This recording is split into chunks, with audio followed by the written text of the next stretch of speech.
Sa'id bin Musayyib, beliau itu menyampaikan bahwa selama 30 tahun saya tidak pernah ketinggalan sholat berjamaah. Saya sudah ada di masjid sebelum adzan berkumandang. Luar biasa. 30 tahun. Tidak ada orang yang bisa masuk surga hanya sekedar rajin sholat, rajin puasa, tapi durhaka kepada orang tua. Betul. Jadi yang memasukkan kita ke dalam surga itu di antara faktornya adalah birrul walidain. Kita itu diciptakan dan dilahirkan tidak untuk menyenangkan semua manusia.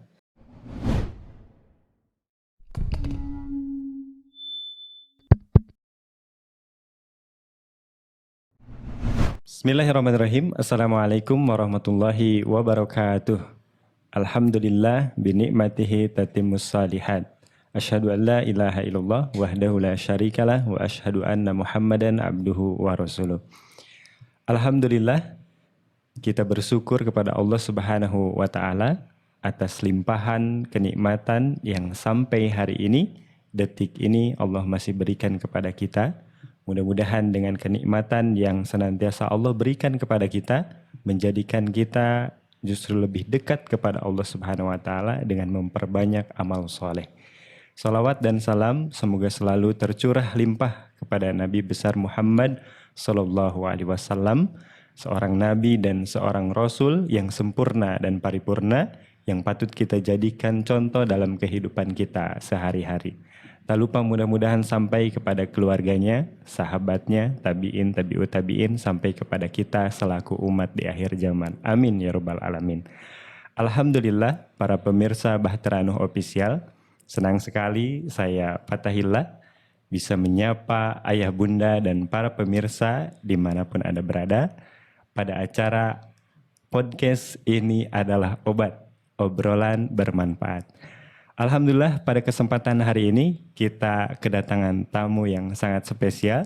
Sudah ada di depan saya, langsung saja kita sapa Ustadz Ramdan Priyatna. Assalamualaikum Ustadz. Waalaikumsalam warahmatullahi wabarakatuh. Bagaimana kabarnya Ustadz? Sangat sehat, alhamdulillah.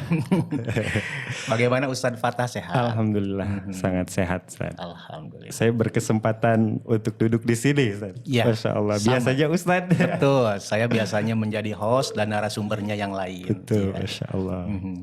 Ustadz, kita akan ngobrol ini terkait sesuatu yang bukan viral ya, tetapi selalu ada di setiap akhir tahun ini. Kadang saya lihat banyak majelis taklim, masjid-masjid, bahkan sekelas kepemerintahan negara mengadakan muhasabah akhir tahun. Mungkin Ustadz bisa menjelaskan apa itu muhasabah dan mengapa harus akhir tahun, Ustaz? Iya. Pertama mungkin saya sapa dulu para pemirsa yang budiman di rumah. Selamat berlibur anak-anakku, baik yang di jenjang SD, baik yang dari SD IT Bahtera Nuh maupun di sekolah-sekolah lainnya di Indonesia.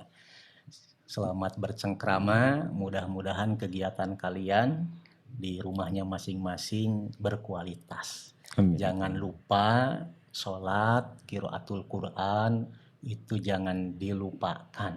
Kita sebagai seorang muslim, sebagai hamba Allah, dituntut untuk melaksanakannya dimanapun kita berada. Ya, yang sedang kurang enak badan alias sakit, mudah-mudahan Allah sembuhkan. Dan yang sedang diberikan banyak kenikmatan, mari kita bersyukur kepadanya, kepada Allah Subhanahu wa taala. Tadi pertanyaan dari Ustadz tentang muhasabah. Betul, Ustadz. Jadi memang muhasabah ini mungkin Ustadz Fatah pernah mendengar kata atau lafaz hisab ya. Hisab. Kalau muhasabah ya sudah juga masuk ke dalam kebiasaan ucapan orang Indonesia, tapi yang lebih sering itu hisab. Hisab itu perhitungan. Dari kata hasiba yahsabu hisaban. Muhasabatan itu artinya perhitungan. Jadi kalau diambil secara istilahnya, ini sebetulnya banyak ulama yang menyampaikan definisinya.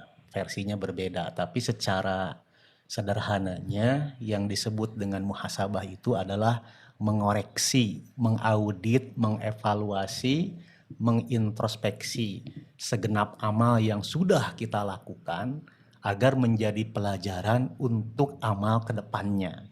Kalau ada yang buruk-buruk berarti kita koreksi dan kita ganti menjadi amal yang baik begitu. Betul. Ada seorang ulama namanya Zaid bin Muhammad Ar-Rumani. Beliau mengartikan atau mendefinisikan muhasabah itu adalah seorang hamba melihat keadaannya, amal-amalnya, perkataan-perkataannya, liyaumihi, wasyahrihi, wasanatihi. Baik itu yang sifatnya harian, maupun bulanan, maupun tahunan, wa umrihi, dan umurnya. Ya umurnya itu dari sekian tahun sampai usia berapa puluh tahun, mungkin ada yang 60 tahun.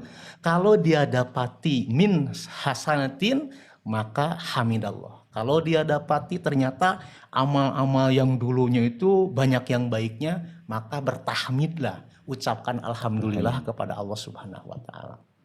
Adapun faman wujida min sayyiatin, apabila didapatinya ternyata ada beberapa perilaku yang buruk, maka ahdasalaha nadaman, maka terasa di dalam dirinya itu perasaan menyesal. Nah itu adalah muhasabah. Jadi inti nama muhasabah itu adalah mengoreksi diri kita agar menjadi lebih baik ke depannya. Gitu Ustaz. Betul. Jadi tidak terpatok 1 tahun di akhir tahun. Itu kenapa ada beberapa kegiatan kenegaraan atau majelis taklim dengan tema muhasabah. Mungkin itu lebih kepada momentum.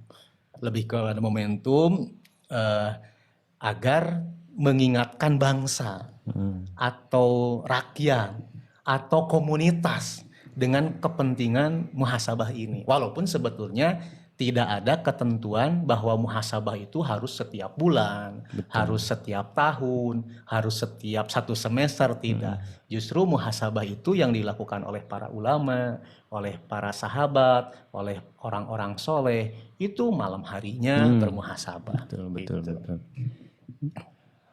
Untuk dalil sendiri, Ustaz, di dalam Al-Quran dan hadis bisa dijelaskan oleh Ustadz terkait dengan muhasabah dan hisab gitu. Betul, ada banyak dalam Al-Quran dalil tentang muhasabah. Hanya ada para ulama yang menyampaikan bahwa surat Al-Hasr, itu surat ke-59 ayat ke-18 sebagai dalil usul tentang muhasabah. Usul di sini bukan saran ya, pokok. Jadi dalil pokok tentang muhasabah itu adalah surat Al-Hasr ayat ke-18. Allah berfirman, a'udzubillahi minasyaitonirrajim, ya ayyuhalladzina amanut taqullaha wal tangdur nafsum ma qaddamat ligon. Wahai orang-orang yang beriman, ittaqullaha, bertakwalah kalian semuanya kepada Allah Subhanahu wa taala. Lalu wal tangdur nafsum ma qaddamat ligon. Hendaklah setiap diri ini memperhatikan setiap amalnya yang telah dilakukan ligon untuk hari esok. Lalu wattaqullaha, bertakwalah kepada Allah Subhanahu wa taala. Innallaha, sesungguhnya Allah, khobirum bima ta'malun, maha mengetahui atas apa yang kalian perbuat. Jadi Ustadz Fatah dan para pemirsa budiman di mana saja berada, dalam Al-Quran surat Al-Hasr ini merupakan perintah kita tuh untuk bermuhasabah. Jadi di awal ayat, ya ayyuhalladzina amanu, wahai orang-orang yang beriman. Di dalam Al-Quran tuh sampai ada, kata ulama, 89 kali ayat yang dimulai dengan ya ayyuhalladzina amanu. Apa itu faidahnya? Faidahnya itu sebetulnya adalah komunikasi mesra dari Allah, panggilan mesra dari Allah. Untuk siapa? Untuk orang-orang yang beriman. Lalu kata Abdullah bin Mas'ud, beliau mengatakan, idza sami'tallaha yaqul ya ayyuhalladzina amanu, apabila kalian itu mendengar Allah berfirman dengan kalimah, dengan lafaz ya ayyuhalladzina amanu fara'iha sam'aka, maka persiapkanlah pendengaranmu. Mengapa? Karena fa innahu khairun ya'muru bihi aw sarrun yanha anhu. biasanya setelah lafadz ya ayyuhalladzina amanu itu ada kebaikan yang Allah memerintahkan kita untuk melakukannya, dan ada keburukan yang kita tuh Allah cegah untuk melakukannya. Begitu. Makanya ternyata memang betul di dalam ayat tersebut ada perintah. Apa? Wa tangdur nafsu ma qaddamat liqad. Yang pertama wattaqullaha, bertakwalah kepada Allah. Jadi ada perintah bertakwa. Yang kedua ada perintah muhasabah. Wa tangdur nafsu ma qaddamat liqad. Setiap diri kita itu harus memperhatikan amal yang telah dilakukan untuk hari esok. Dan yang ketiga, dalam ayat ini ada perintah untuk kembali melakukan takwa, untuk bertakwa. Wattaqullaha lagi. Jadi sangat jarang Ustadz Fattah dalam satu ayat ada perintah takwa sampai 2 kali. 2 kali. Yang pertama ittaqullaha, yang terakhir wattaqullaha. Jadi perintah bertakwa, perintah bermuhasabah, perintah bertakwa lagi. Terus di dalam ayat ini ada kalimat ligon. Ligon itu kan untuk hari besok. Jadi hari ini contohnya ya, hari ini hari apa Ustaz? Hari Jumat. Hari Jumat. Bukan besok hari Sabtu. Kata Imam Al-Qurtubi, yaumul qiyamah. Jadi God di sini itu adalah kita menyiapkan atau memperhatikan amal-amal kita yang telah dilaksanakan untuk bekal liyaumil akhir, liyaumil qiyamah, untuk hari kiamat. Begitu Ustaz. Jadi terkait dengan dalil kalau dalam Al-Quran. Adapun dalam hadis ada banyak, diantaranya adalah dari Shaddad bin Aus. Beliau menyampaikan sabda Nabi Muhammad SAW, yaitu ketika ditanyakan kepada beliau apa yang disebut dengan al-kayisu atau orang yang cerdik pandai itu. Maka kata Nabi, orang yang cerdik pandai, yang pintar, yang cerdas itu bukan orang yang pintar matematika atau pintar bahasa Indonesia, ranking hiji, bukan. Tapi al-kayisu mendana nafsahu wa amila lima ba'dal maut. Yang disebut cerdik itu, yang disebut pintar itu adalah mendana nafsahu. Nah, dana nafsahu itu ai hasibaha, hasabaha, yaitu orang yang menghisab dirinya. Wa amila lima ba'dal maut, dan beramal untuk kehidupan setelah kematian kita. Bahkan kata seorang ulama tabi'in namanya siapa? Maimun bin Mihron, beliau menyatakan la yakunur rajulu minal muttaqin hatta yuhasiba nafsaha. Orang tidak akan pernah mencapai derajat mutakin, derajat orang-orang yang bertakwa, sampai dirinya itu menghisab jiwanya. Insya Allah. Sesuatu yang dianjurkan. Perintah. Jadi wajib. Yang dianjurkan. Cuman kewajiban ini bukan kewajiban yang sifatnya ditentukan waktunya. Ada ulama itu yang setiap harinya dia bermuhasabah. Ada yang setiap malamnya seperti Umar bin Khattab. Sebelum beliau tidur, maka beliau itu suka menghisab dirinya. Makanya terkenal ada ucapan beliau yang hasibu angpusakum qabla ang tuhasabu, wazinu angpusakum qabla an tuzanu. Hisablah diri kalian sebelum kalian tuh dihisab nanti di akhirat, dan mizanlah, timbanglah ya amal-amal kalian itu sebelum ditimbang nanti di hari kiamat.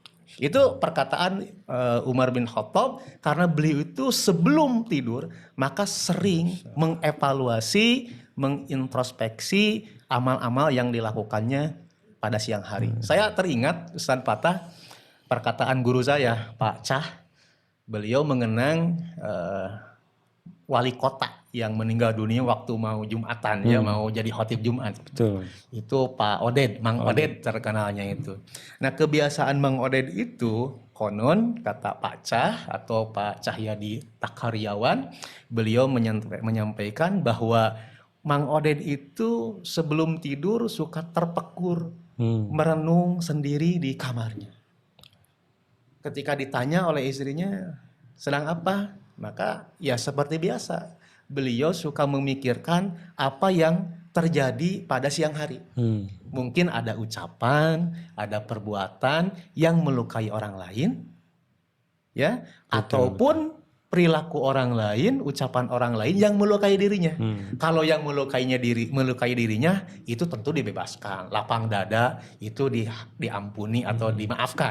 Adapun apabila dia itu ternyata ada kata-kata yang melukai orang lain, perbuatan yang melukai orang lain, maka dia akan mengupayakan memohon maaf kepada orang tersebut. Nah, itu kebiasaan orang kontemporer ya. Ada yang seperti itu juga, dan ini penting atau perlu untuk diikuti oleh kita semuanya seperti itu. Mengevaluasi atas apa yang terjadi di siang hari dan dievaluasi di malam hari. Masya Allah. Sehingga ketika pagi hari ya aktivitasnya itu dengan lebih baik karena sudah dikoreksi, sudah dievaluasi. Oh, berarti saya tuh kalau bergaul dengan teman-teman, seteman sekerja atau siapapun harus lebih hati-hati lagi. Ya contohnya kalau Ustadz Fatah ketika di siang hari bergaul, bercanda, tapi candaan itu menurut Pak Fatah tuh wajar, tapi menurut orang lain itu bisa menyakiti contohnya.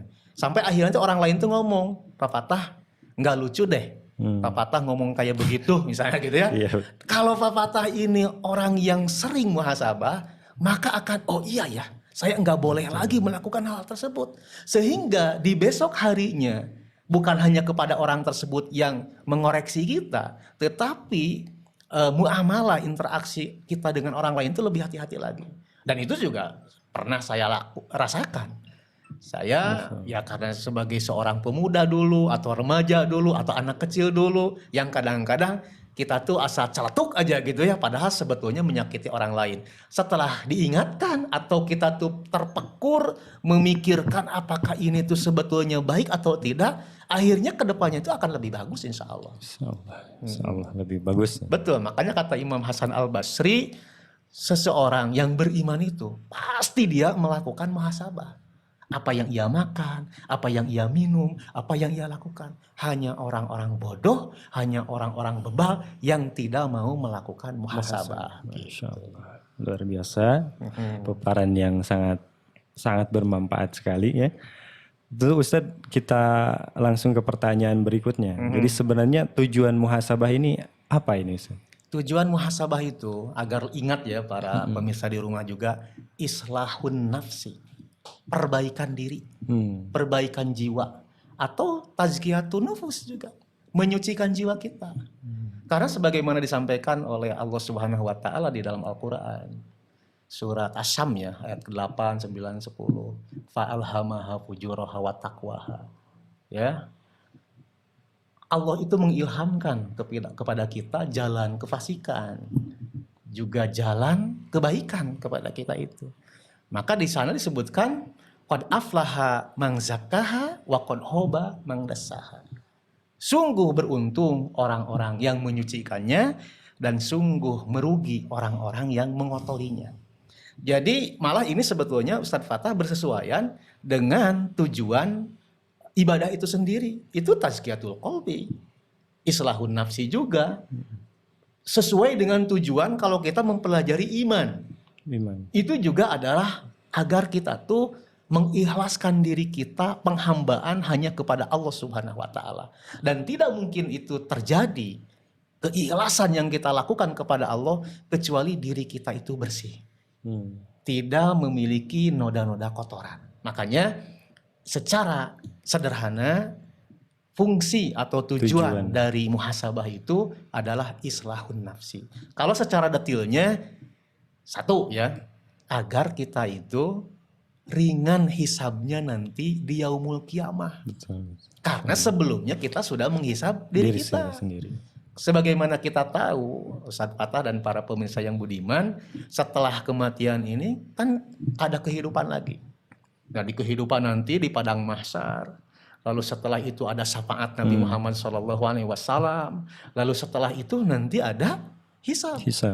Hisab itu terbagi tiga. Ada hisab yasiro, hisab yang mudah. Ada yang tanpa hisab orang masuk ke dalam surga. Seperti yang disampaikan oleh Nabi bahwa ada 70.000 orang yang akan masuk surga tanpa hisab. Yang ciri-cirinya adalah mereka itu tidak pernah berobat menggunakan kai. Kai itu alat pembakar. Oleh besi biasanya dulu itu. Yang keduanya yang tidak bertatoyur. Biasanya itu tatoyur itu berarti tebak-tebakan kalau oh ini hari ini saya mau bisnis kira-kira apa namanya tuh akan untung atau rugi. Lalu dia tuh menerbangkan dulu burung. Kalau burungnya ke sebelah kanan itu berarti bakal disuksesin bisnis teh. Tapi lamun ke sebelah kiri bakal pirugian. Berarti saya tidak akan pergi. Atau tatoyur itu biasanya ya kalau di kita di Indonesia kupu-kupu masuk. Apa tuh biasanya papa Sok aya tamu. Itu tatoyur nggak boleh. Terus yang ketiganya yang tidak meminta diruqyah. Nah, kalau tidak minta diruqyah, insya Allah itu yang 3 ciri tadi, maka insya Allah tidak mendapatkan hisab, ya. Dan kenapa? Karena hisab itu berat. Jadi bukan karena kita masuk neraka saja yang berat tuh. Di dalam hadis disebutkan, "Faman husiba faqad udziba." Barang siapa yang dihisab, maka dia tuh tersiksa. Ya tuh papatah diinterogasi kumaha. Betul. Papatah teh walaupun kesalahannya sedikit misalnya, lalu datang ke polisi diinterogasi selama 1 jam, 2 jam, 3 jam, capek. Betul. Ngesang ya, kesang badak, kesang lemut, kesang mejeuna itu. Nah, terus ada yang hisabnya tuh berat banget gitu. Ya, itu kalau berat banget tuh berarti orang tuh ya di dunianya jarang muhasabah. Kalau orang muhasabah dijamin dia itu kehidupannya akan lebih baik. Makanya muhasabah di dunia akan meringankan muhasabah kita di akhirat. Masya Allah. Terus yang selanjutnya, kalau kita menghisab diri, berarti kan kita tuh akan mengetahui kekurangan diri kita. Kalau mengetahui kekurangan diri kita, maka kita akan memperbaikinya. Itulah kurang lebihnya ya tujuan dari muhasabah itu sendiri, Ustaz Fatah. Artinya hari demi hari itu justru akan lebih baik. Harus gitu. lebih baik. Betul. Karena kita sudah bermuhasabah, mengetahui kesalahan-kesalahan kita. Nah, gitu. kalau orang ceritanya muhasabah, tapi perilakunya enggak robah, tapi justru makin berdebah. Itu gimana? Nah, itu tuh berarti muhasabah orang Sunda mah pupulasan, bohong-bohongan. Makanya kalau muhasabah itu kalau kita ingin betul ya, itu kita tuh sadari dan akui. Jangan ngeles gitu. Ustadz, saya tuh udah muhasabah. Begini kenapa uang saya teh masih padahal banyak gitu gaji itunya, tapi merasa nggak cukup gitu ya. Apa ya? Terus kemarin saya kehilangan motor, sekarang kehilangan mobil. Kenapa ya? Saya udah muhasabah. Kata saya tuh sangat mungkin Pak, itu ada uang yang tidak halal. Iya ya meureunnan, tapi ada perasaan mah. Nah pakai perasaan, padahal jelas-jelas mungkin ada uang yang. Makanya Ustadz Fatah kalau ingin efektif, muhasabah itu kita bisa lakukan. Yang pertama, cari guru spiritual. Guru? Iya, jadi Ustadz Fatah tuh punya guru lagi gitu. Sehingga karena guru itu akan tahu karakteristik aslinya kita. Kalau enggak guru lah mungkinnya guru spiritual, mungkin teman yang dia itu bisa jujur dan berani kepada kita. Betul. Misalnya saya ya, Ustadz Fatah jadi teman saya.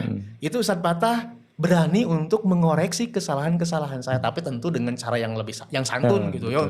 Si Ustadz dan sebagainya enggak juga ya, karena enggak ada orang yang aslinya tuh nggak ada orang yang siap dikritik sebetulnya. Makanya saya tidak percaya dengan orang saya siap dikritik, pokoknya mau mual amek dan sebagainya ya, sepanjang dia manusia dikritik mah anger we kehe.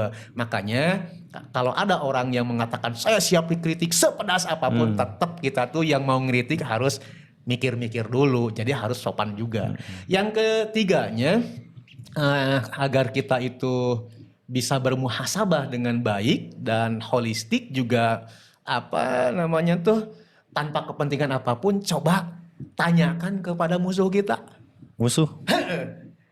Kenapa? Karena musuh itu biasanya lebih tahu karakteristik jelek kita.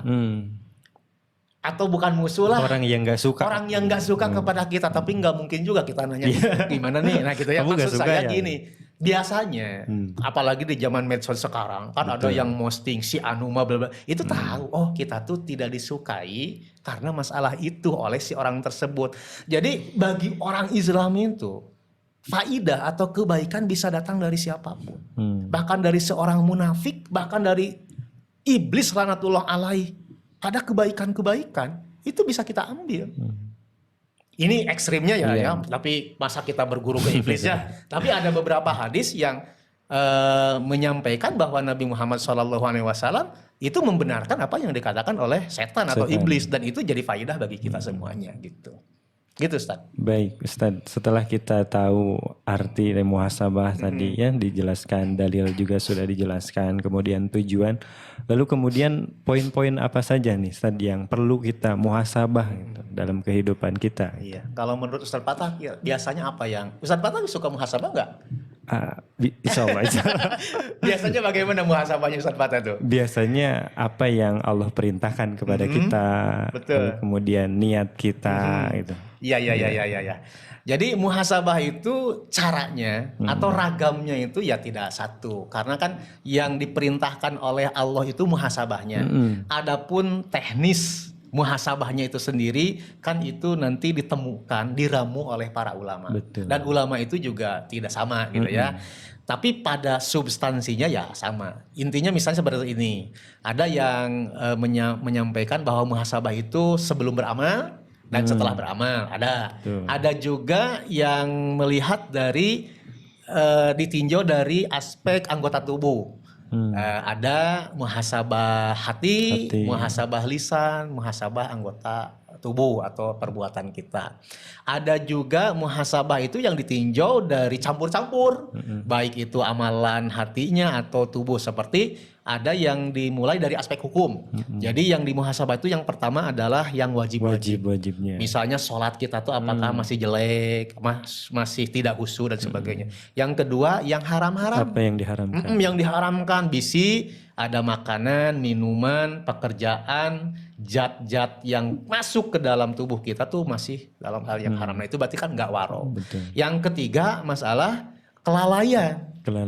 Jadi maksudnya itu mungkin saja ada dari sekian banyak waktu, contohnya 24 jam sehari semalam, yang ternyata belum produktif gitu. Itu lalai. Ada juga dari aspek niat. Nah misalnya ya, kita nih podcast niatnya apa? Pengen terkenal, itu kan bahaya. Tapi kalau ingin menyebarkan dakwah, nasrul Islam, nasrul fikroh, itu justru akan mendapatkan pahala dari Allah Subhanahu wa taala. Aspek niat, aspek anggota perbuatan. Jadi ada ulama yang justru mencampurkan itu dari aspek hukum, wajib, terus juga haram, yang kelalaian, anggota tubuh dan niat.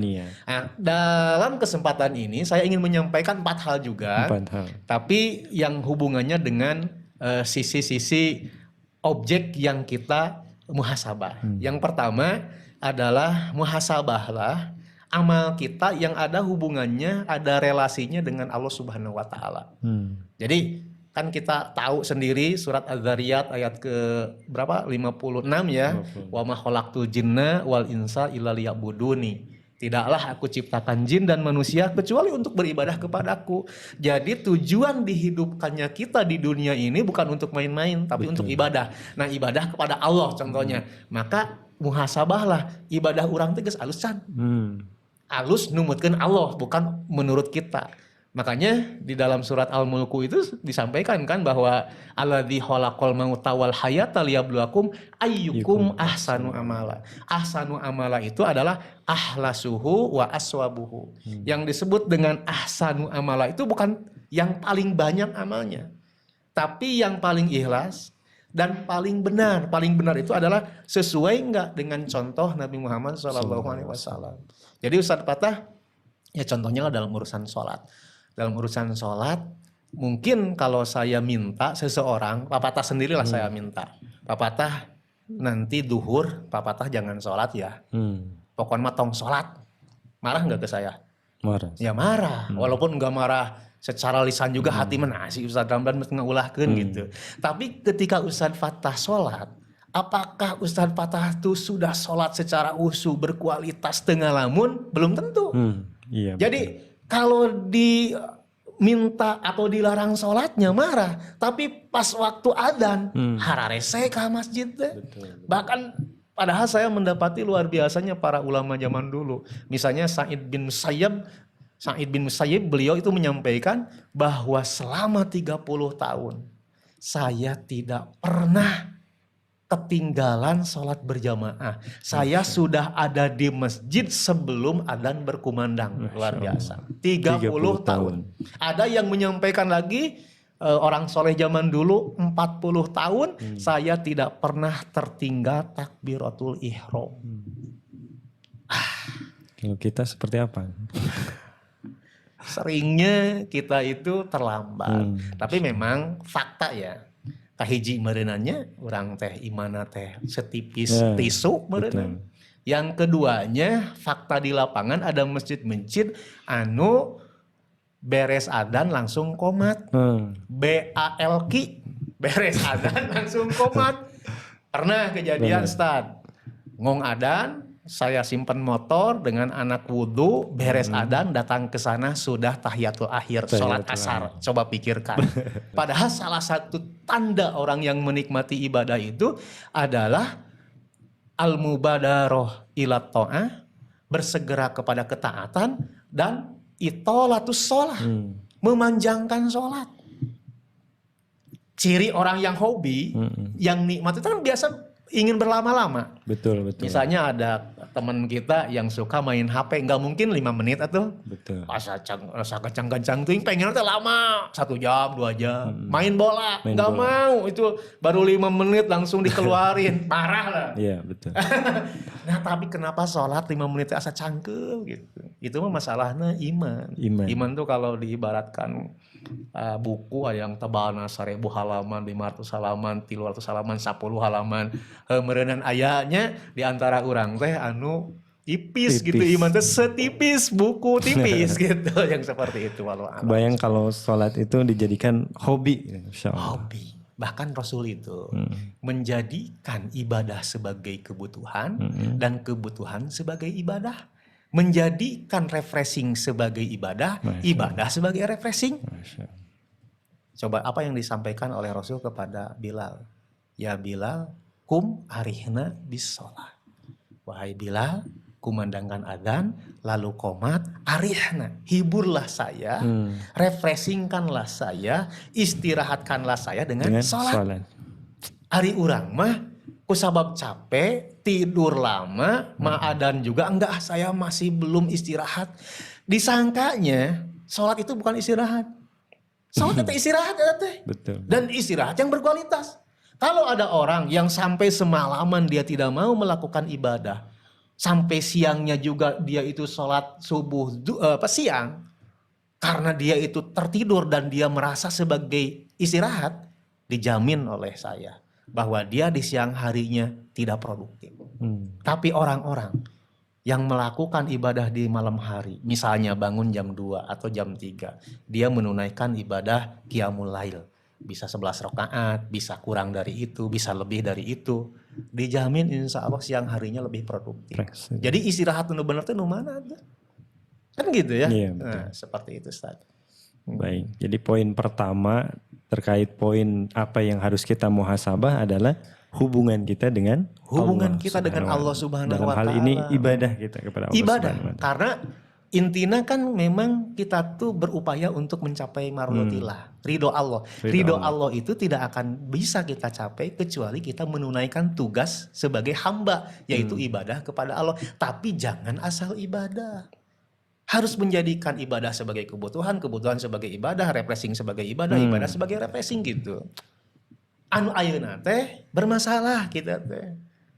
Sholat sih sholat tapi juga robot. Kapaksa, bahkan ketika kita baca Al-Quran juga 5 menit asa geus lila. Sementara puntennya Imam Asy-Syafi'i itu kan dalam Syiar Alam An-Nubala itu disampaikan sampai 1 harinya di bulan Ramadan 2 kali dia khatam Al-Quran.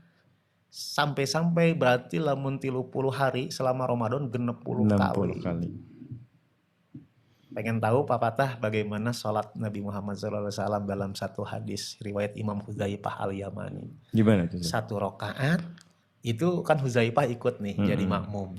Wah, setelah Fatihah lalu Rasulullah membaca surat Al-Baqarah. Mungkin 100 ayat langsung ruku kata Hudzaifah. Ternyata enggak. Dilanjutkan tuh sampai tamat berapa? 286 ayat.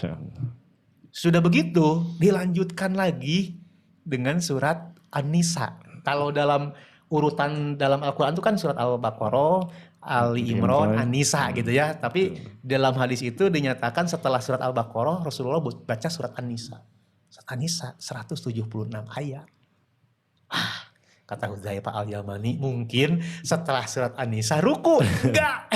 Ternyata dilanjut para pemirsa surat Ali Imran 200 ayat. Total 662 ayat, lebih dari 5 juz beliau dalam satu rakaat. Masya Allah. Apa yang membuat dia sampai seperti itu? Ekspresi syukur. Tebal imannya. Nikmat, dalam bentuk nikmat batu ripuh. Bujeng-bujeng tepikeun ka 662 ayat. Surat Al-A'la saja dianggap panjang kan gitu. Sok kalau Ustadz Fatah nanti jadi imam taraweh. Bacanya tuh yang panjang-panjang. Pas jadwal Fatah lagi masih ada enggak yang tersisa jamaah itu? Cirian. Seperti itu. Nah ini fakta di sana. Tapi memang bukan berarti ketika sudah mendapatkan hal ini Ustadz Fatah berubah jadi nu panjang-panjang udah cek Ustadz dalam kayak Rasulullah seperti itu. Nantinya dimusuhi oleh objek dakwah kita. Jadi ya tadarruj lah, bertahap kita untuk mengubah umat. Perlu diedukasi dan itu tuh perlu waktu dan proses juga gitu. Baik. Itu poin pertama terkait dengan apa yang harus kita muhasabah. Lalu kemudian pertanyaan selanjutnya kadang muncul, bagaimana cara kita agar hubungan kita dengan Allah itu berkualitas gitu. Lebih baik dari hari ke hari itu seperti apa, Ustaz? Tambah iman. Tambah iman. Dengan tambah iman maka insya Allah kita itu akan menambah kualitas ibadah. Bagaimana caranya nambah iman tuh ma'rifatullah. Lebih mengenal Allah Subhanahu wa taala. Ustaz abdi kenal ka Allah teh sebagai pencipta abdi teh cekap. Kalau urusan yang menciptakan itu Allah kita yakin, iblis juga kan begitu. Yakin banget, bahkan iblis itu pernah dia itu bukan beliau ya. Si laknatullah alaihi, dia itu ngobrol dengan Allah. Dalam Al-Qur'an surat Al-A'raf ya, ayat ke-12. Qala ma mana'aka alla tasjuda id amartu. Allah bertanya, wahai iblis, apa yang menghalangi kamu itu tidak mau sujud kepada Adam? Jawabannya apa? Ana khairu minhu. Aku ini lebih baik daripada Adam. Holaktani minar wa holaktahu mintin. Engkau ya Allah menciptakan aku dari api. Jadi si iblis tuh tahu banget yang menciptakan dia tuh Allah. Ngan dia mah diciptakeun teh tina seuneu. Wa khalaqtahu min tin, sedangkan engkau menciptakan Adam dari tanah. Menurut iblis bahwa tanah dan api itu lebih agung, lebih mulia api begitu daripada tanah. Kalau kita mah kan belum pernah bertemu Allah. Kalau kita mah kan belum pernah ngobrol dengan Allah. Iblis mah pernah.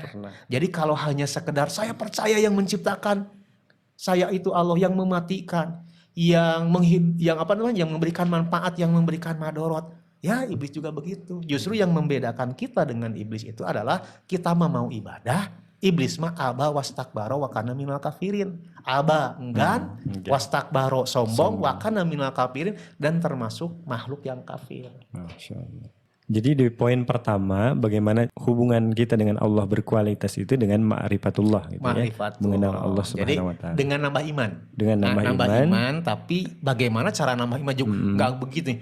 Berubah nambah iman kan enggak, tapi dengan cara makin dekat dengan Allah, mengetahui seberapa besar hebatnya Allah, kuasanya Allah, ampunan Allah dan sebagainya. Betul. Ya, makanya di sini penting ma'rifatullah gitu. Dengan ma'rifatullah mengetahui bahwa Allah tuh maha bijaksana, maha pengampun, maha penyayang, maha pencinta dan sebagainya, makin tahulah kita dengan Allah dan akan nambah keimanan. Nah yang kedua, ma'rifatul Rasul, mengenal Nabi Allah, yang terakhir yaitu Nabi Muhammad SAW.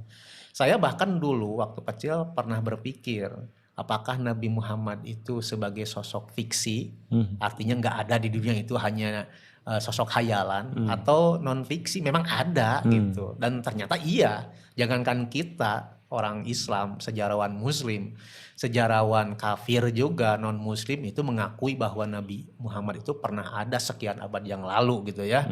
Nah begitu. Terus Nabi Muhammad juga diberikan Al-Quran, sedangkan Nabi Muhammad sebagai orang yang ummi, tidak bisa baca, tidak bisa tulis, tidak bisa hitung.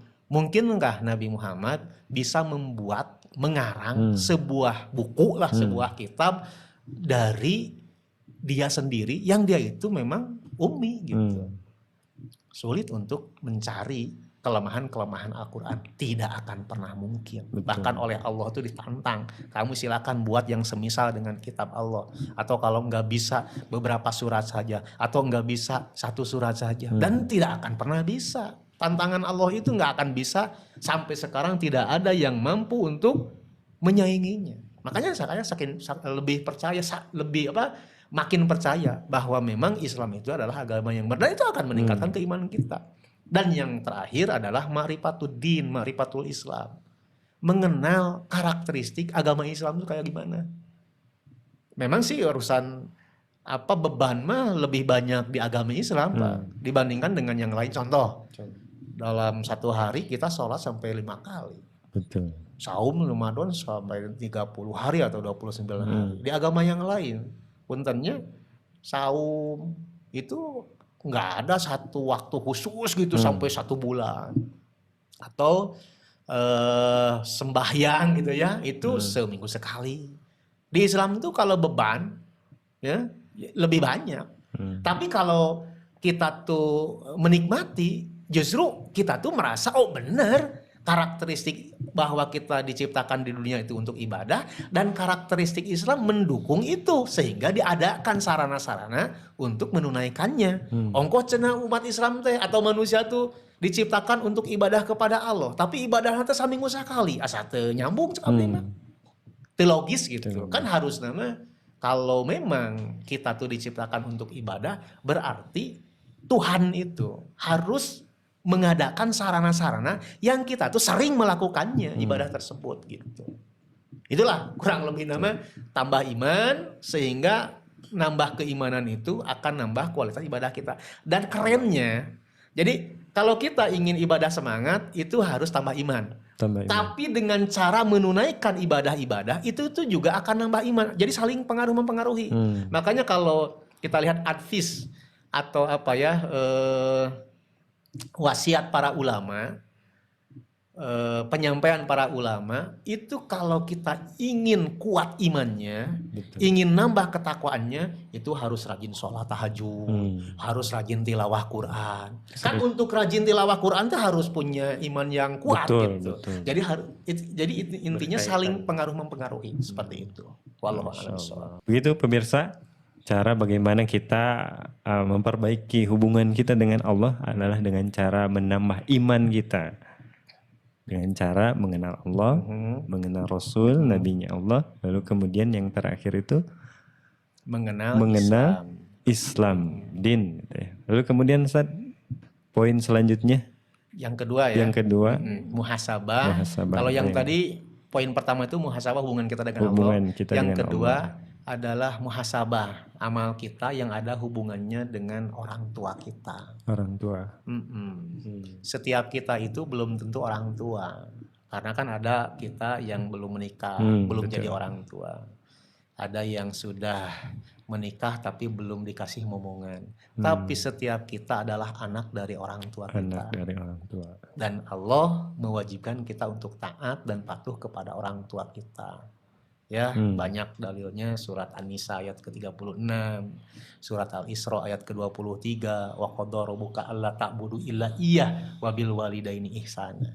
Pernah suatu ketika dalam hadis riwayat Imam Al-Bukhari, Rasul ditanya ayyul amal afdal, amal apakah yang afdal? Yang pertama as-sholatu ala waqtiha, salat pas waktunya gitu, atau salat pada waktunya. Yang kedua adalah ketika ditanya itu, Rasul menjawab adalah birrul walidain. Jadi berbuat baik, berbakti, birrul walidain, berbuat baik kepada kedua orang tua. Dan yang ketiganya adalah al-jihad fi sabilillah, jihad di jalan Allah Subhanahu wa taala. Jadi Pak Patah dan teman-teman, tidak ada orang yang bisa masuk surga hanya sekedar rajin sholat, rajin puasa, tapi durhaka kepada orang tua. Betul. Jadi yang memasukkan kita ke dalam surga itu Di antara Caranya. faktornya adalah birrul walidain. Birrul walidain. Berbuat baik kepada kedua orang tua kita. Masya Allah. Ada suatu ketika datang seorang sahabat kepada Ibnu Abbas, saya itu pernah menyukai seorang wanita, tapi wanita itu malah nggak menyukainya, malah nikah dengan laki-laki lain. Maka saya bunuh wanita itu. Lalu bertanyalah kepada Ibnu Abbas bagaimana cara bertaubatnya. Ibnu Abbas enggak, ya kamu sholat, enggak. Yang dikatakan oleh Ibnu Abbas apa? Kata Ibnu Abbas, apakah ibumu masih hidup? Loh, memangnya kenapa?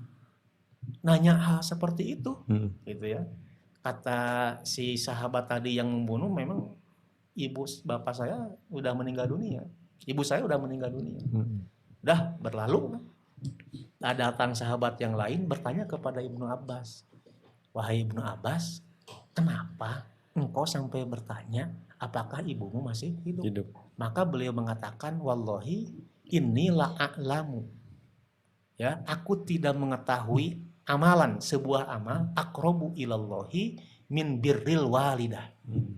Aku tidak mengetahui sebuah amalan yang lebih mendekatkan kepada Allah, bisa digunakan untuk bertaubat, kecuali adalah berbakti kepada ibu.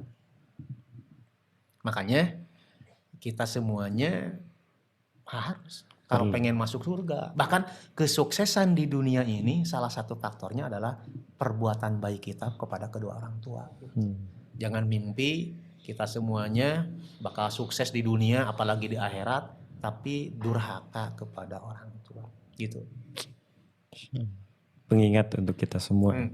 Jadi tidak ada kesuksesan seseorang tanpa ada doa dari kedua orang tua kita. Tanpa ada doa dari orang tua, tanpa ada kebaikan yang kita lakukan kepada orang tua. Ya mungkin saya tambahkan sebuah kisah. Bagaimana dulu di zaman sebelum Nabi Muhammad ada 3 orang yang masuk ke dalam gua. Betul. Nah, pas masuk ke dalam gua itu ternyata si mulut gua itu terhalangi oleh batu yang bergeser. Akhirnya kan poek, mengkleng butarajin, pengen keluar nggak bisa, didorong-dorong gehese. Doa tuh yang bisa menggeserkan batu itu. Ketiga orang tersebut berdoa, dan salah satunya adalah doanya orang yang berbuat baik, berbakti kepada orang tua. Dia mengatakan, saya ini seorang pengembala kambing. Saya itu suka memerah susu kambing dan diberikan kepada kedua orang tua saya sebelum kepada orang lain. Suatu ketika saya mengembala kambing agak jauh, pas pulang merah susu mau dikasihkan kepada kedua orang tua saya, kedua orang tua saya sudah tidur.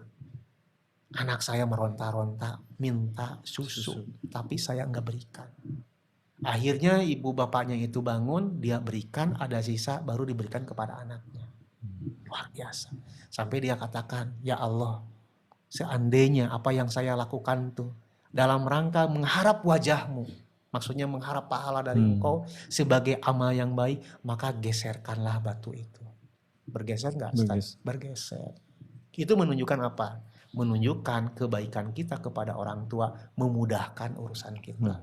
Saya camkan kepada para pemirsa yang budiman, ada yang bisnis bangkrut wae, aya anu mengelola sebuah lembaga kalaka bangkrut, itu tanya pada diri sendiri, mungkin saja ada dosa kita kepada orang tua. Naudzubillah. Poin kedua yaitu bagaimana kita harus bermuhasabah terkait hubungan kita dengan kedua orang tua. Selanjutnya Ustaz, sejauh mana batasan kita taat kepada orang tua? Sepanjang ketaatan itu tidak bertentangan dengan ketaatan kita kepada Allah Subhanahu wa Ta'ala. Jadi kalau boleh lebih detail, bahwa perintah dari orang tua itu terbagi pada 4. Perintah yang sifatnya itu juga diperintahkan oleh Allah. Kan Allah tuh merintahkan sholat yang 5 waktu. Betul. Ku kolot urang teh gancang sholat. Nah, berarti ada 2 perintah di sini. Ada perintah Allah, ada perintah dari orang tua kita. Maka kita wajib melaksanakannya. Dan tidak diwajibkan oleh orang tua juga udah diwajibkan oleh Allah. Gitu. Yang kedua, perintah orang tua yang sifatnya sunnah. Sunnah. Jadi oleh Allah tuh tidak diwajibkan, oleh Rasulullah tidak diwajibkan. Pokoknya mah Umi pengen teh saum Senin Kamis pokoknya mah. Ulah henteu pokoknya mah. Nah itu yang asalnya sunnah itu naik jadi wajib. Jadi wajib. Mengapa? Karena kan kita harus taat kepada orang tua. Jadi ari hukum aslina mah itu sunnah. Tapi ketaatan kita kepada orang tua hukumnya wajib. Makanya hukum saum yang Senin Kamis itu jadi wajib. Jadi wajib. Makanya jangan sampai orang tua mewajibkan itu gitu ya. Pokoknya mamah mau kamu tuh saum sunnah Senin Kamis bisi berateun. Yang ketiganya yang hukumnya mubah. Ya, mamah teh pengen pokoknya setiap hari kamu teh nyapu we di halaman. Ulah henteu, mamah bakal murka. Jadi nyapu di halaman tuh hukumnya kan mubah nyapu mah. Tapi karena ada keharusan untuk taat kepada Allah berarti jadi wajib tuh. Berarti setiap hari budak eta kudu nyapu. Jadi bukan hukum menyapunya wajib, bukan. Hukum taat kepada orang tua yang orang tua itu menginginkan anaknya nyapu gitu. Ya makanya dalam hal ini orang tua tuh harus bijaksana. Bisi engke budak teh asup ka neraka gara-gara teu sasapu gitu kan bahaya. Dan yang ketiganya yang keempat ya. Yang keempat adalah ada perintah orang tua yang bertentangan banget dengan perintah Allah. Suruh murtad, keluar dari Islam dan sebagainya. Itu mah kita bisa mengambil contoh Sa'ad bin Abi Waqqas. Pernah suatu ketika mamahnya ngomong, "Sa'ad, kamu teh kan mencintai mama. Kalau mencintai mama keluarlah dari Islam." Nah, kan keluar dari Islam tuh rugi atuh. Justru kita tuh beruntung menjadi seorang muslim. Maka kata Sa'ad bin Abi Waqqas, "Mama, kalau mama punya nyawa sampai 100 dan terus-terusan satu nyawa dikeluarin, satu nyawa sampai habis, tetap saya tidak akan pernah keluar dari Islam." Nah begitu. Jadi kalau urusan yang tidak dibolehkan oleh Allah mah yang bertentangan justru kita tuh tidak boleh taat. La ta'ata li makhluqin fi maksiatillah. Tidak boleh taat kepada makhluk yang menyuruh untuk bermaksiat kepada Allah. Innamat ta'ah fil ma'ruf. Hanya saja taat itu dalam urusan yang baik-baik saja gitu. Terkait ada sebuah hadis yang mengatakan bahwa perintah taat pada ibu itu diulang sebanyak 3 kali. Umi, lalu kemudian ayah. Itu ada perbedaan nggak antara taat kepada ibu dan taat kepada ayah dalam satu permasalahan itu seperti apa? Saya baca Imam Al-Qurtubi, beliau menyampaikan bahkan akhirnya karena hadis tadi kasih sayang seorang anak kepada ibu itu 3 kali lipat harusnya daripada kasih sayang seorang anak kepada ayah. Ada lagi ulama dari India namanya Fadlullah Al-Jilani, beliau mengatakan bahwa dalam hal bakti itu kita tuh harus 3 kali lipat berbakti kepada ibu dibandingkan kepada ayah. Karena ibu disebut 3 kali, ayah disebut 1 kali. Mengapa ayah hanya 1 kali, ibu diulang-ulang sampai 3 kali? Menunjukkan bahwa ibu tuh lebih berat tanggung jawabnya, lebih berat kepayahannya ketika melahirkan. Dari mengandung dulu ya, mengandung, melahirkan, mengurus. Ada nggak orang yang karena melahirkan sampai meninggal dunia? Ada. Kalau bapak-bapak nggak ada. Karena apa? Tidak pernah melahirkan. Gitu. Nah karena beratnya, susah payahnya seorang ibu melahirkan, mengandung dan sebagainya. Kadang-kadang kan ada ibu yang sebelum hamilnya itu suka makan rujak, bakso dan sebagainya, es. Ketika mengandung mah nggak berani. Kenapa? Takut ada masalah nanti ke janinnya. Yang suka makan durian, makan nanas, tahan heula. Belum lagi ketika tidur, ikan nggak bisa kayak kita laki-laki. Kamana wae malik bisa, tapi ibu mah harus ngatur. Nah makanya kan wajar dan logis ketika Rasulullah SAW memerintahkan kita untuk berbakti kepada orang tua itu, dalam hal ini ibu, lebih banyak, lebih didahulukan dibanding kepada ayah. Cuman kalau misalnya kita bertanya kepada ayah dan ibu, lalu mana yang paling dulu kita dahulukan? Misalnya bertanya nih terkait dengan kebaikan, makanya Kalau kebaikan ini kita tuh ragu mana yang paling benar, maka dahulukan adalah ibu. Tapi kalau kebaikan ini misalnya tentang satu hal, yang ini tuh bidangnya laki-laki. Kita bertanya kepada orang tua, kepada ibu dan ayah. Lalu jawaban ayah dan ibu tuh berbeda. Ya yang bidang laki-laki apa? Misalnya tuh kita tuh nanya tentang bagaimana sih cara nyetir mobil yang baik. Si bapak bisa, si ibu tuh bisa, orang teh ka bapak. Walau itu tidak berarti durhaka kepada ibu gitu. Kenapa? Karena itu sesuai dengan keahliannya. Gitu. Itu pemirsa ya. Lalu kemudian boleh kita lanjut ya? Boleh, kita lanjut.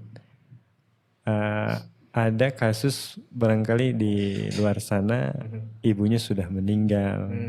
Bagaimana itu cara berbakti atau ayahnya sudah meninggal berbakti kepada orang tua?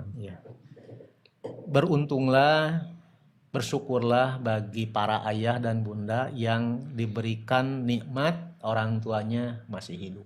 Gitu ya. Perkataan maaf dari kita, walaupun cuma satu kali, ketika orang tua itu masih hidup, itu lebih berharga daripada kita beribu-ribu minta maaf, tapi ketika orang tua kita itu sudah di bawah batu nisan. Tapi ya kenyataannya kan tidak selalu seperti itu. Ada orang tua kita yang sudah meninggal, baik dua-duanya atau salah satunya. Caranya bagaimana? Ini ada dalam hadis riwayat Imam Abu Dawud. As-sholatu alaihima, sholat untuk keduanya. Ya misalnya meninggal dunia, maka salah seorang yang menyolatkan jenazah itu adalah kita sebagai anaknya. Ulah ieu mah curi kegorentelan, ai sholat henteu. Justru eta anu paling dibutuhkan, yang paling diharapkan tuh anak soleh. Betul. Gitu. Yang keduanya adalah wal istighfaru lahuma. Kita beristighfar untuk keduanya. Dan itu walaupun Ustadz dan Bapak Abdi mah geus maot lagi puluhan tahunnya enggak masalah. Justru semakin banyak kita beristighfar memintakan ampun kepada Allah, makin besar peluangnya untuk diampuni oleh Allah Subhanahu wa taala dosa-dosa orang tua kita. Yang ketiganya wanfadhu ahdihima. Tunaikanlah janjinya. Nah, saya kalau punya uang, kata orang tua kita tuh, mau nyumbang ke Masjid Luqmanul Hakim 1 juta. Kadangnya ke orang sebagai anaknya. Harus itu. Meninggal dunia. Kalau kita punya uangnya, kita bayarkan atau infakkan uang 1 juta itu dengan diniatkan ini adalah memenuhi keinginan orang tua. Niat gitu. Tapi bukan sumpah atau bukan nazar, hanya sekedar niat aja. Oh, gitu. niat. Kalau nazar itu wajib.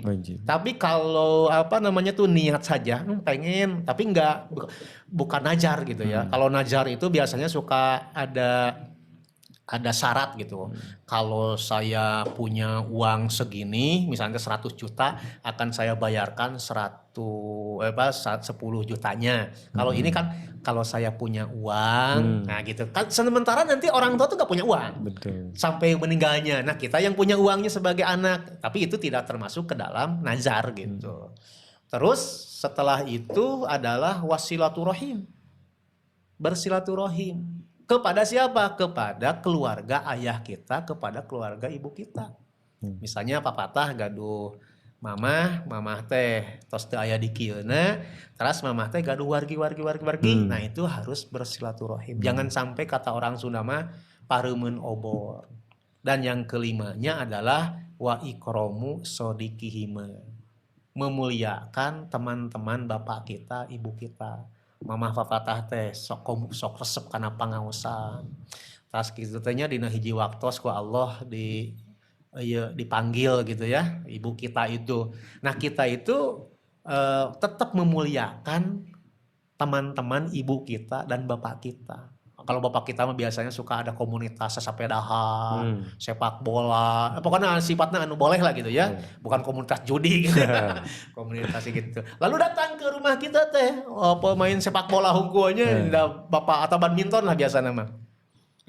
Si bapak ka mana tos pupus ieu cenah. Oh nya tuh abdi cenah bade lepas. Ulah cenah dageus maot geus lila ka ditu gitu. Tapi justru kita muliakan. Sebagaimana orang tua kita biasanya suka bergembira ketika kedatangan teman-temannya gitu ya. Kita kasih air, kita kasih jamuan dan sebagainya. Itu kalau sudah meninggal dunia begitu Ustaz. Masya Allah, luar biasa sekali ya. Baru 2 poin nih Ustaz. Muhasabah hubungan kita dengan Allah. Lalu kemudian yang kedua muhasabah hubungan kita dengan kedua orang tua kita. Ada yang ketiga guys? Ada. Apa itu? Yang ketiga adalah muhasabah amal kita yang hubungannya dengan pasangan kita, istri kita, anak kita lah gitu ya, keluarga. Ya. Muhasabah amal kita yang ada hubungannya dengan keluarga. Karena itu berkeluarga tuh lama banget. Kalau kita tuh nikah pada usia 20 tahun, lalu sekarang usia udah 60 tahun, berarti 40 tahun dong kita berkeluarga. Kebayang, lamun urang teu muhasabah, kalakuan urang asal-asalan dan sebagainya, kasihan juga. Makanya dalam Islam itu, dalam hadis riwayat Imam At-Tirmizi, barometer akhlak mulia itu adalah di rumah. Khairukum li ahlikum wa ana khairukum li ahli. Sebaik-baik kalian adalah yang paling baik kepada keluarganya lah seperti. Dan aku ini kata Nabi Muhammad adalah orang yang paling baik kepada keluargaku. Itu. Kalau yang belum berkeluarga gimana? Yang belum berkeluarga berarti hubungannya dengan orang tua tadi atau dengan kakak adik. Itu harus bawa keluarga itu ya. Iya. Kalau sudah berkeluarga ya umumnya orang-orang yang sudah dewasa usia 30 tahun rata-ratanya udah punya hubungan spesial, punya keluarga, punya anak, malah yaitu harus berbaik-baikan dengan anak dan istri gitu. Bahagiakan mereka sesuai dengan kemampuan kita. Membahagiakan pasangan kita atau anak kita tuh tidak harus healing lu jauh wae ke Paris Perancis dan enggak ya, dengan senyum kita, dengan komunikasi kita, dengan cara pendampingan kita kepada anak itu juga insya Allah menjadi sebuah nilai plus di sebuah keluarga. Bahkan papatah punten ya kita tuh menghargai istri misalnya tidak kentut di depannya aja. Itu tuh sudah sebuah hal yang baik sebetulnya mah gitunya. Tidak kentut di depan anak-anak, tidak kentut di depan orang yang kita cintai gitu ya. Itu kan masuk ke dalam muruah dan adab kesopanan. Ada saya punya teman yang dia itu sangat dihargai, dihormati oleh anak dan istrinya. Saya tanya apa rahasianya, salah satunya itu saya tidak pernah kentut di depan keluarga saya. Artinya memang kentut di depan istri atau anak bukan hukum haram sih, cuman lebih ke muruah gitu. Dan kita lebih menghargai ke mereka. Memang ada istri mah cenahnya dia itu tidak akan pernah berani kentut kecuali kepada depan suaminya. Bener tuh? Kayaknya aduh. Nah, di pasar Mama Wani depan gurunya nggak akan berani. Berani itu ke suaminya. Itu menunjukkan keakraban gitu. Tapi intinya perlu juga dijaga muruah kita. Baik Ustadz, itu poin ketiga. Nah, yang saya rasakan di keluarga itu potensi konflik. Itu kan selalu ada. Itu bagaimana meminimalisir. Dari sama sekali nggak ada konflik mah nggak mungkin. Nabi Muhammad saja pernah mengalami masa-masa konflik dengan keluarganya. Jadi sakinah atau keluarga barokah itu para pemirsa bukan tanpa konflik gitu ya. Ada konflik, tapi tentu orang beriman, orang bertakwa mah mudah keluar dari gua masalah gitu. Kenapa bisa konflik? Karena memang konflik itu merupakan konsekuensi dari interaksi. Dalam ilmu psikologi bahwa setiap interaksi maka akan berpeluang konflik. Gitu. Saya kepala sekolah di SDIT Batranu membersamai atau membawahi guru-guru. Itu pasti ada potensi konflik itu ada. Tapi abdi mau konflik jeung papatah lamun papatahna tebih ti abdi. Misalnya papatah nggak pernah kenal dengan saya kan begitu. Makanya yang dimaksud dengan sakinah itu bukan tanpa konflik. Kenapa? Karena kata John Gray, beliau sebagai konselor keluarga mengatakan bahwa suami istri itu, laki-laki dan perempuan itu berasal lahir dari dua planet yang berbeda. Laki-laki berasal dari planet Mars dan perempuan berasal dari planet Venus gitu. Itu sebagai sebuah simbol, bukan aslinya begitu. Menunjukkan bahwa laki-laki dan perempuan itu diciptakan dengan latar belakang, bakat dan sebagainya yang berbeda. Nah, bagaimana cara mengelola konflik? Yang pertama, agar kita tuh tidak mudah berkonflik, yang pertama adalah munculkan setiap hari teh husnudon kepada istri, kepada suami. Papatah tuh pulang dari kantor, lihat istri teh rebahan bari nyoa HP, ulah kieu sigana tita tadinya ya si istri saya enggak begitu. Oh, si mamah mungkin udah nyeseh capek, udah ngurus anak capek, baru mungkin beberapa menit ya main HP. Itu insya Allah nggak akan jadi konflik. Didahulukan dulu husnudon, positive thinking, positive feeling. Jadi sana nanti kalau kita thinkingnya positif, feeling kita juga akan positif. Yang kedua, nggak ngeributin hal-hal yang kecil. Misalnya nanti kaos kaki leungitnya, udahlah kali ngameuli deui daripada mamah teh pada bapak teh nyimpen teh di ka mana, wah ya pasti ku mamah itu jadi panjang. Aslinya, tapi hal-hal yang kayak begitu malah nggak prinsip. Dan yang ketiganya, orang yang saling mencintai itu akan mudah lebih cepat akurnya. Kan Ustadz Fatah dengan istri saling mencintai, sebagaimana saya mencintai istri saya gitu ya. Maknya kepada orang yang mencintai sampai musuhan lama banget gitu. Nah, itu 3 hal itu saya dapat ilmu dari Pak Cahyadi Takaryawan ya, terkait dengan bagaimana cara mengelola konflik. Modelnya seperti itu. Jadi ilmu untuk saya. Betul ya. Ini udah sekitar 1 jam. Mungkin ada 1 poin lagi. 1 poin lagi. Bagaimana apa yang perlu kita muhasabah? Yang harus kita muhasabah, yang keempatnya adalah muhasabah hubungan kita dengan sesama makhluk Allah. Makhluk Allah itu bisa tetangga kita, sesama manusia, bisa tumbuhan, bisa mungkin binatang.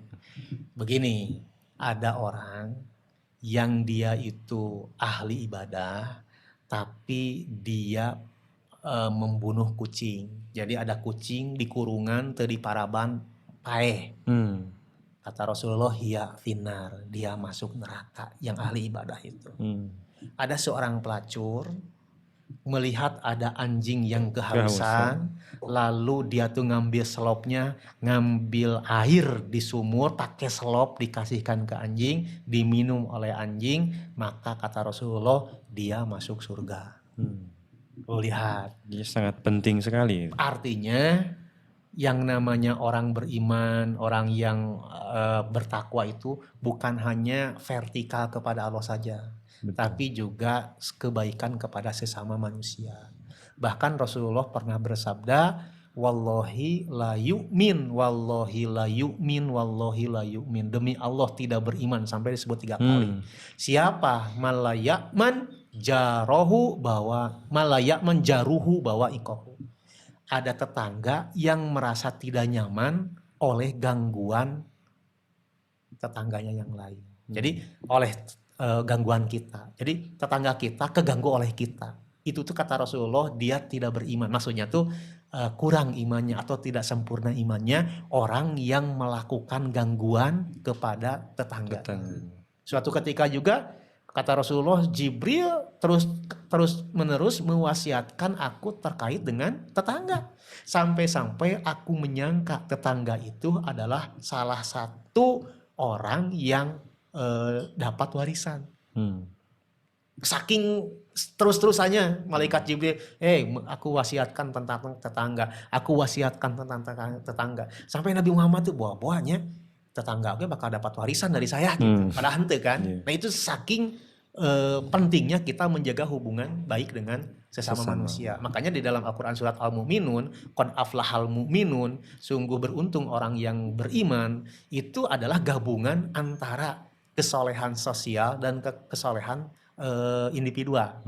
Sebagai orang yang rajin ibadah kepada Allah dan juga orang yang membantu orang lain. Betul. Begitu Ustadz Fatah ya. Terakhir mungkin Ustadz, kaitannya dengan poin yang keempat nih. Kan ada pertanyaan, bagaimana tips menjalani hidup di tengah-tengah masyarakat yang beragam cara pandangnya.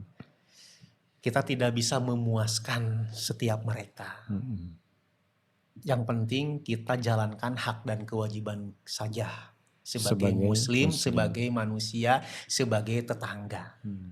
Saya ingat sebuah pepatah bahasa Arab, ya, ridon nas goyatun la yudrok. Ridho manusia itu merupakan tujuan yang tidak akan pernah bisa dicapai.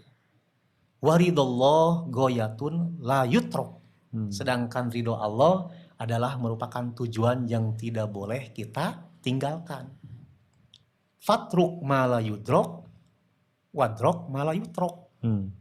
Tinggalkanlah tujuan yang tidak bisa kamu capai, dan jangan tinggalkan tujuan yang harus kamu capai. Yang harus kita capai itu adalah ridho Allah.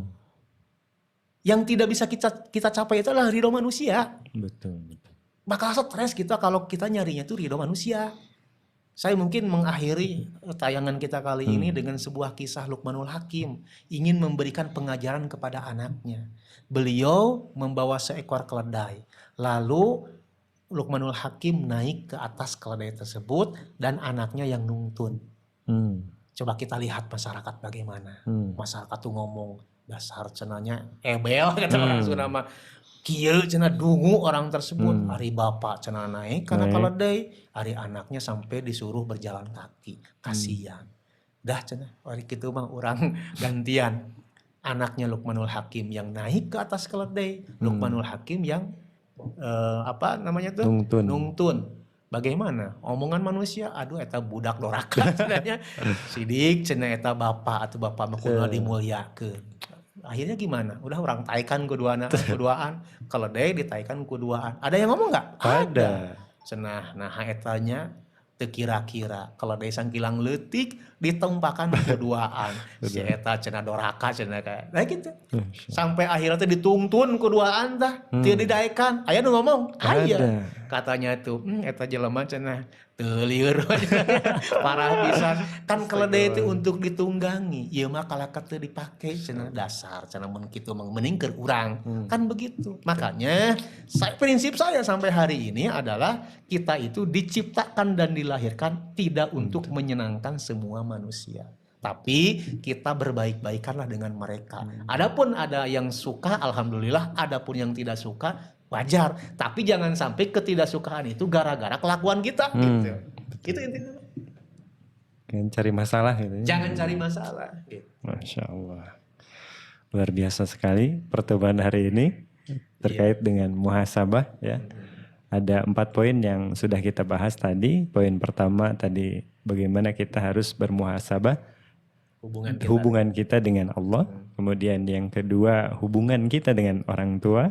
Yang ketiga hubungan kita dengan keluarga kita, dengan istri kita, dengan anak kita. Dan yang terakhir muhasabah terkait dengan hubungan kita dengan sesama makhluk Allah. Masya Allah. Barangkali Ustadz ada pesan terakhir mungkin yang akan disampaikan kepada pemirsa. Para pemirsa yang budiman, usia kita itu ibarat es batu yang dibiarkan di luar kulkas. Ya, mau dipakai, mau tidak, tetap akan meleleh dan akhirnya habis. Maka usia sisa kita yang mungkin ada sisa 5 tahun, 10 tahun, 20 tahun, kita gunakan untuk yang lebih baik, amal yang lebih baik. Salah satu caranya adalah kita sering bermuhasabah diri sehingga menjadikan amal kita tuh lebih baik dari sebelumnya. Demikian. Saya kembalikan ke Ustadz Fatah. Baik, Masya Allah, luar biasa sekali. Ustadz, terima kasih atas kehadirannya. Mudah-mudahan Ustadz sehat selalu. Amin, wa iyyakum.